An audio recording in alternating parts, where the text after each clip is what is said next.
Le comment remonte à 2014, quand l'idée m'est venue en premier. En travaillant avec L'Oréal du temps, j'ai eu à beaucoup voyager en Afrique, donc l'idée est venue de ces voyages. Donc on a remarqué qu'il y avait un gros gap dans le secteur, et donc je me suis dit que ce serait une idée fabuleuse de lancer quelque chose comme Live Cosmetics. Donc ça a commencé comme ça, et puis en 2015 j'ai eu le boost qu'il me fallait avec la participation au Mandela Washington Fellowship, qui m'a permis de plus développer le projet, donc de passer de l'idée au projet. Et en 2016, nous avons démarré les activités, d'abord online, et puis après dans quelques pays comme l'Afrique du Sud, le Ghana, le Sénégal et maintenant la Côte d'Ivoire. Donc l'idée en 2014, démarrage en 2016, ça vous dit qu'il y a beaucoup de travail en amont. Donc des études marché qui ont été faites, des focus group qui ont été faits, beaucoup de réflexions sur la stratégie, le branding, la direction à prendre. Aussi beaucoup de travail personnel, de réflexion personnelle, être sûr qu'on se lance pour les bonnes raisons.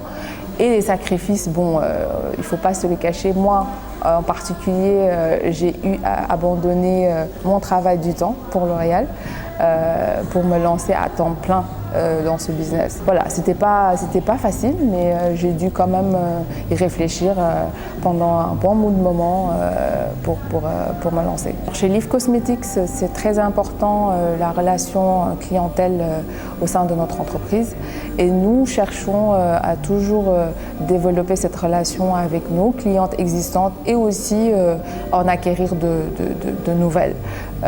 Donc nous cherchons, je pense que c'est ce qui fera la différence sur le marché, et c'est ce à quoi nous nous attelons tous les jours. À tous qui nous regardent, à celles qui nous regardent, les futurs entrepreneurs ou ceux qui sont déjà dedans, j'ai deux grands conseils aujourd'hui. Le premier, c'est le courage, parce que l'entrepreneuriat, faut pas se leurrer, ce n'est pas facile, surtout en Afrique.